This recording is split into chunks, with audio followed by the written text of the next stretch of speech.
बिस्मिल्लाहिर्रहमानिर्रहीम। शुरू अल्लाह के नाम से जो बड़ा मेहरबान और रहम फरमाने वाला है। दोस्तों, आज की वीडियो में आपको बताएंगे कि मिस्र का बदबख्त और जालिम बादशाह फ़िरौन कौन था और फ़िरौन को फ़िरौन क्यों कहा जाता है और किस तरह उसने खुदाई का झूठा दावा किया और ये बनी इसराइल पर जुल्म सितम क्यों करता था। आज की वीडियो में हम ये भी जानेंगे कि खुदाई का झूठा दावेदार फ़िरौन किस तरह अपनी सल्तनत को बचाने के लिए हज़ारों बच्चों का कत्लेआम करता था और मूसा अलैहिस्सलाम की पैदाइश का मौजज़ाती वाक़या भी कुरान और हदीस की रोशनी में आपको बताएंगे। दोस्तों, हज़रत यूसुफ़ अलैहिस्सलाम 16वें फ़िरऔन के ज़माने में मिस्र तशरीफ़ लाए। दोस्तों, फ़िरऔन जिसका जिक्र कुरान करीम में मिलता है उसका नाम वलीद बिन मसब या मसब बिन रयान था और बाज़ मौरख़ीन ने उसका नाम काबूस भी तहरीर किया है।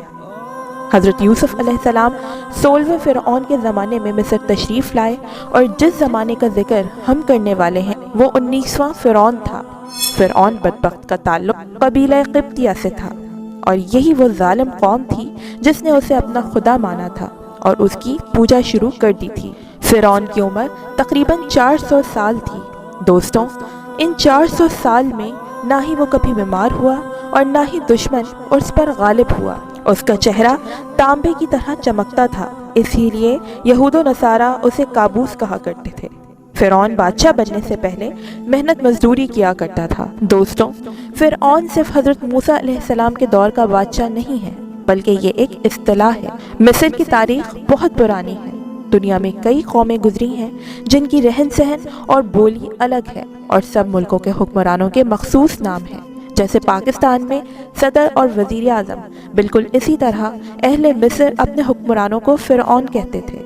दोस्तों, फ़िरऔन के लफ्ज़ी और इस्तिलाही मायने सरकश, जालिम, बड़े महल वाला और मुतकब्बिर है।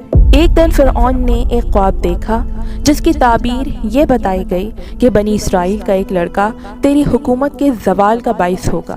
इस पर फ़िरऔन ने हुक्म दिया कि बनी इसराइल में जो लड़का पैदा हो उसे कत्ल कर दिया जाए। इसी ज़माने में हज़रत मूसा अलैहिस्सलाम इमरान के घर में पैदा हुए। माँ बाप को सख्त परेशानी थी और वो समझते थे कि अगर किसी को पता चल गया तो उस बच्चे की खैर नहीं। कुछ मुद्दत तक माँ बाप ने इस खबर को छुपाया, लेकिन मारे परेशानी के इनका हाल बुरा हो रहा था। आखिर खुदावंद करीम ने आपकी वालदा के दिल में ये बात डाल दी कि इस मासूम बच्चे को संदूक में डालकर दरियाए नील में बहा दिया जाए। हज़रत मूसा अलैहिस्सलाम की वालदा ने ऐसा ही किया। जब ये संदूक तैरता हुआ शाही महल के करीब पहुंचा तो फ़िरऔन के घराने की औरतों में से एक ने इसको देखकर बाहर निकलवा लिया और जब उसमें एक खूबसूरत बच्चे को देखा तो खुश हुई और उस बच्चे को महल में ले गई। हज़रत मूसा अलैहिस्सलाम की बहन भी फ़िरऔन की खादमाओं में शामिल हो गई। फ़िरऔन की कोई औलाद ना थी। जब उसकी बीवी आसिया ने एक हसीन और जमील बच्चे को देखा तो बहुत खुश हुई। इतने में फ़िरऔन भी आ गया और इसके कत्ल का हुक्म दिया। फ़िरऔन की बीवी ने कहा कि इस मासूम को कत्ल ना करो, कोई बड़ी बात नहीं कि अगर यही बच्चा मेरी और तेरी आंखों का नूर और दिल का सुरूर बन जाए और हम इसको अपना बेटा बना लें और अगर हकीकत में यही वो बच्चा है जो तेरे ख्वाब की ताबीर बनने वाला है तो हम इसकी ऐसी तरबियत करेंगे कि हमारे लिए नुकसान रसान बनने की बजाय मुफीद ही साबित हो। इस तरह फ़िरऔन हज़रत मूसा अलैहिस्सलाम के कत्ल करने से बाज रहा। हज़रत मूसा अलैहिस्सलाम फ़िरऔन के घर में पलकर जवान हुए। आप बड़े खूबसूरत और ताकतवर और बहादुर इंसान थे। इन्हें यह भी इल्म हो गया कि वो इसराइली हैं और मिस्री ख़ानदान से इनका कोई ताल्लुक़ रिश्ता नहीं। हज़रत मूसा अलैहिस्सलाम ने जब देखा इसराइली नहायत ज़िल्लत और रुसवाई और ग़ुलामी की ज़िंदगी बसर कर रहे हैं और फ़िरऔन के लोग उन पर सख्त मज़ालिम ढाते हैं तो इनकी तमाम हमदर्दियाँ बनी इसराइल के साथ हो गईं। एक दिन आप शहर से बाहर जा रहे थे कि आपने देखा कि एक मिस्री एक इसराइली को बहुत तंग कर रहा है। जब हज़रत मूसा अलैहिस्सलाम उसके करीब से गुजरे तो इसराइली ने हज़रत मूसा अलैहिस्सलाम से फरियाद की। आपने मिस्री को सख्ती और जबर से रोकने की कोशिश की लेकिन मिस्री ना माना। उस पर हज़रत मूसा अलैहिस्सलाम ने गुस्से में आकर मस्र के एक ऐसा तमाचा मारा कि वो वहीं ढेर हो गया। उसकी मौत का हज़रत मूसा अलैहिस्सलाम को बहुत रंज हुआ। आप हरगिज़ ये इरादा ना रखते थे कि इसको जान से मार दिया जाए। चुनाचा आपने खुदा से इसकी माफ़ी मांगी और अल्लाह ताला ने आपको माफ़ कर दिया। अगले ही दिन फिर आप एक तरफ से जा रहे थे कि वही इस्राएली एक कब्ती से झगड़ रहा है। आज फिर उसने हज़रत मूसा अलैहिस्सलाम से फरियाद की। आपको अगरचा बहुत नागवार गुजरा, मगर आपने एक तरफ तो उस कब्ती को रोका और दूसरी तरफ इस्राएली को डांटा कि तू हर वक्त झगड़ा मोल लेकर बिला वजह फरियाद करता रहता है। जो ही हज़रत मूसा अलैहिस्सलाम ने उनको हटाने के लिए हाथ उठाया तो उसने समझा कि मुझे मारने लगे हैं।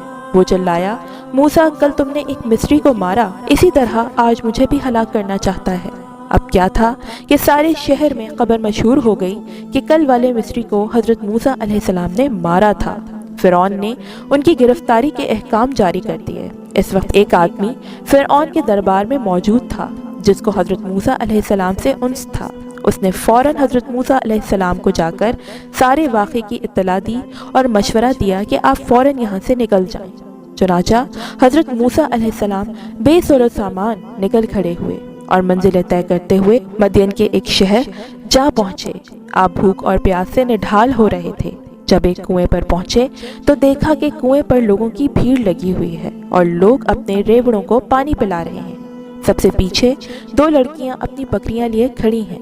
हज़रत मूसा अलैहिस्सलाम ने इन लड़कियों से पूछा कि तुम क्यों अपनी बकरियों को पानी नहीं पिलाती? उन्होंने कहा कि हमारा बाप ज़ईफ़ है और हम कमज़ोर हैं। यहाँ जो ताकतवर है वो सबसे पहले अपने रेवड़ को पानी पिलाता है। हज़रत मूसा अलैहिस्सलाम बड़े वजी, खुश शक्ल और जवान थे। आप भीड़ को चीरते हुए आगे बढ़े और अकेले ही खींच कर पानी निकाला और इन लड़कियों के रेवड़ को पानी पिला दी। वो लड़कियां तो चली गईं और हज़रत मूसा अलैहिस्सलाम एक दरख्त के नीचे लेट गए। जब वो लड़कियां घर पहुंची तो उनका बूढ़ा बाप बहुत हैरान हुआ और पूछा कि आज तुम पहले ही क्यों आ गई हो? उन्होंने कहा कि एक नौजवान आया था जिसने हमारी बकरियों को पानी पिलाया। बूढ़े बाप ने कहा कि ये एहसान फरामोशी होगी कि हम अपने मोहसिन के साथ कोई अच्छा सलूक ना करें। जाओ उस नौजवान को अपने घर ले आओ ताकि हम उसकी कुछ खिदमत कर सकें। एक लड़की गई और हज़रत मूसा अलैहिस्सलाम को साथ ले आई। उनके बाप ने हज़रत मूसा अलैहिस्सलाम को खाना खिलाया और इस तरफ इनके आने की वजह पूछी। आपने तमाम वाक़या सुना दिया। उस लड़की ने अपने बुज़ुर्ग बाप से कहा कि बाबा जान, बेहतर होगा कि इस नौजवान को मुलाजिम रख लिया जाए। मुलाजिम वही अच्छा होता है जो ईमानदार भी हो और ताकतवर भी। ये सुनकर वो बुज़ुर्ग बहुत खुश हुए और हज़रत मूसा अलैहिस्सलाम से कहा कि अगर तुम 8 साल मेरी बकरियां चराओ तो मैं अपनी ये बेटी तुम्हारे निकाह में दे दूंगा, और अगर तुम 2 साल और बकरियां चराओ तो यही लड़की का हक महर होगा। हज़रत मूसा अलैहिस्सलाम ने इसको कबूल किया और फरमाया, ये मेरी खुशी पर छोड़ दीजिए। इन दोनों में से जो मुद्दत मैं चाहूँ उसको पूरा कर दूँ। चुनाचा मुकर्ररा मुद्दत तक बकरियां चराने के बाद हज़रत मूसा अलैहिस्सलाम की शादी हो गई। एक दिन हज़रत मूसा अलैहिस्सलाम बकरियां चराते हुए दूर निकल गए। आपकी बीवी भी आपके हमराह थी। रात हो गई और आप रास्ता भूल गए। रात बड़ी सर्द और तारीक थी। आपको आग की तलाश हुई। इधर उधर देखा, सामने कोई सीना पर चमकता हुआ शोला नजर आया। आपने अपनी बीवी से कहा कि तुम यहीं ठहरो, मैं वहाँ से आग ले आऊँ, और हो सकता है वहाँ कोई ऐसा आदमी मिल जाए जो हमें सीधा रास्ता बता सके। आप चले जा रहे थे और आग दूर होती जा रही थी। जब कुछ दूर तक चलने के बाद भी आग से दूर हुए तो हज़रत मूसा अलैहिस्सलाम खौफ खाने लगे और करीब था कि वापस हो जाएं कि आवाज़ आई, ए मूसा अलैहिस्सलाम, मैं तेरा परवरदिगार हूँ, अपना जूता उतार दे, ये तुवा की मुक़द्दस वादी है, मैंने तुझको रिसालत के लिए चुन लिया है। बस जो कुछ हुक्म दूँ उसको गौर से सुन, ये सच और हक है। हज़रत मूसा अलैहिस्सलाम ये आवाज़ सुनकर चौंके और अपने जूते उतार दिए। खुशी और मुसरत से हैरान खड़े थे कि आवाज़ आई, मूसा तेरे दाहिने हाथ में क्या है? हज़रत मूसा अलैहिस्सलाम ने अर्ज़ की कि ये मेरा सोंटा है, इससे मैं बकरियों के लिए पत्ते झाड़ता हूँ और उसकी टेक लगाकर आराम करता हूँ। अल्लाह ताला का हुक्म हुआ कि इस लाठी को ज़मीन पर डाल दो। जो ही हज़रत मूसा अलैहिस्सलाम ने अपनी लाठी ज़मीन पर फेंकी, वो एक खौफनाक अज़दा बनकर दौड़ने लगा। हज़रत मूसा अलैहिस्सलाम डर कर भागने ही वाले थे कि अल्लाह ताला ने फरमाया, मूसा खौफ ना खाओ, उसको पकड़ लो, हम उसको फिर से इसी हालत में लौटा देंगे। जब हज़रत मूसा अलैहिस्सलाम ने इस अज़दहे को पकड़ा तो वो फिर लाठी थी। अब अल्लाह ताला ने हुक्म दिया कि अपने हाथ को गिरबान के अंदर मस करके बाहर निकालिए, वो रोशन हो जाएगा और ये एक बीमारी ना होगी। بلکہ تیرے اللہ کی نشانیاں ہیں۔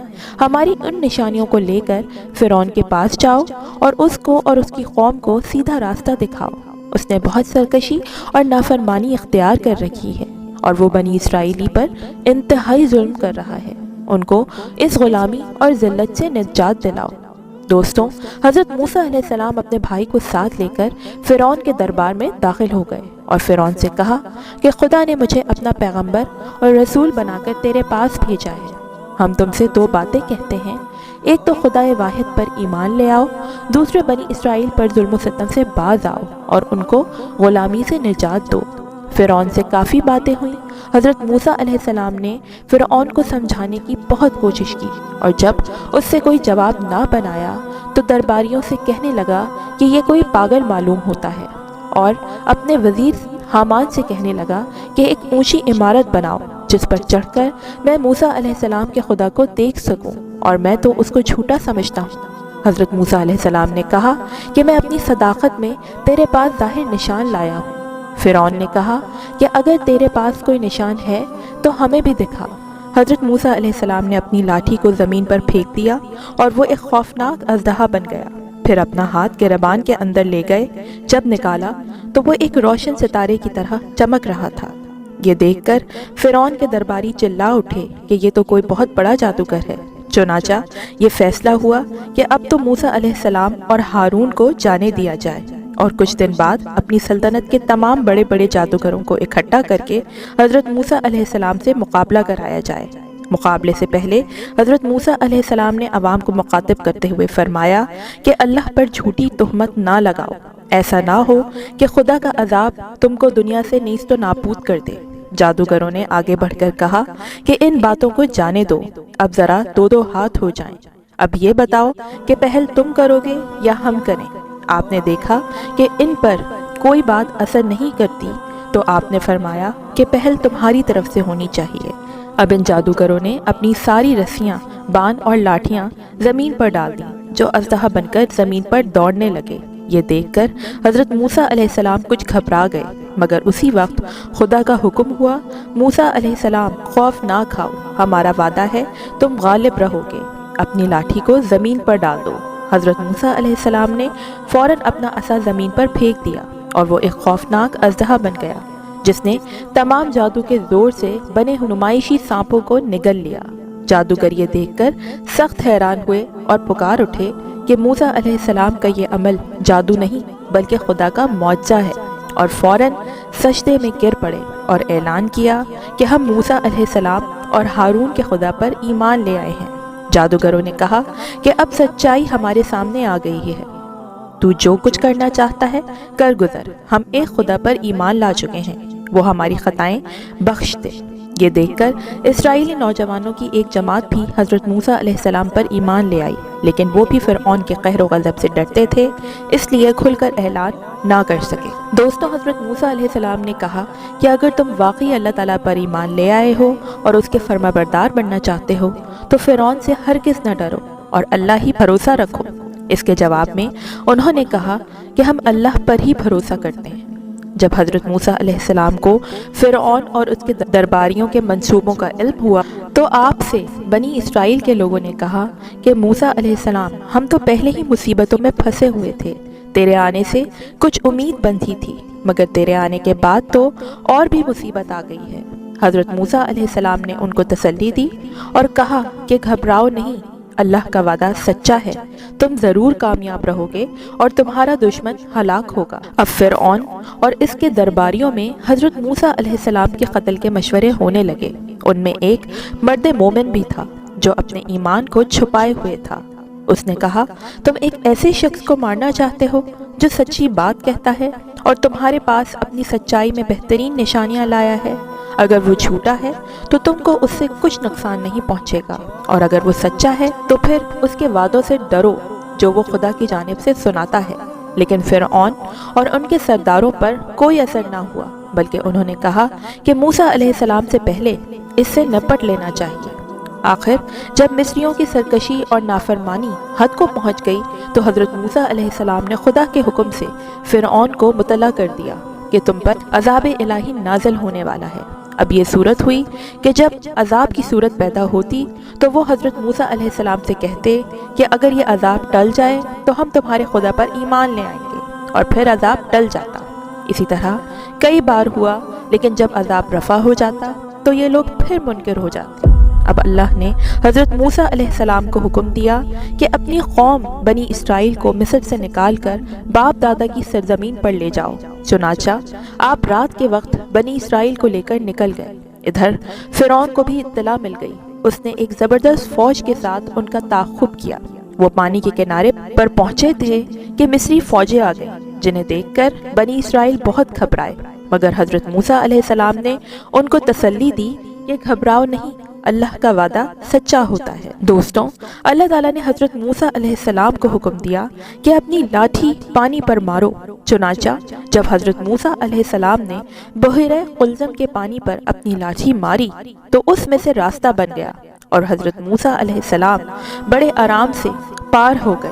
یہ دیکھ کر فرعون نے اپنی فوج کو حکم دیا کہ تم بھی اسی راستے سے گزر جاؤ، لیکن جب فرعون اور اس کی ساری فوج درمیان میں آ گئی تو اللہ کے حکم سے پانی پھر اپنی اصلی حالت پر آ گیا اور فرعون اپنی فوج سمیت غرق ہو گیا۔